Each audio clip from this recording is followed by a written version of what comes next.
तर पुणे शहरातील शाळा उद्या बंद राहणार आहेत। हवामान खात्याने रेड अलर्ट घोषित केल्यामुळे खबरदारी म्हणून हा निर्णय घेण्यात आलाय। जिल्हाधिकारी सुहास दिवसे यांनी TV9 मराठीला ही माहिती दिली आहे। तर स्वतः आपल्यासोबत सुहास दिवसे पुणे जिल्हाधिकारी आहेत।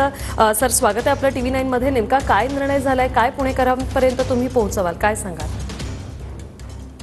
पुणे जिल्ह्यातच दुपारपासूनच रेड अलर्ट दिलेला आहे हवामान खात्याने आणि मुसळधार पाऊस आताही चालू आहे घाटमाथ्यामध्ये आणि त्यामुळं पूर्ण पश्चिम भागातील जे तालुके आहेत आमचे खेड, जुन्नर, आंबेगाव, मावळ, मुळशी, भोर या घाटावरील तालुका आणि तालुके आणि पुणे शहर या भागातील शाळा प्राथमिक आणि माध्यमिक उद्या आम्ही खबरदारीचा उपाययोजना म्हणून बंद करतो आहोत।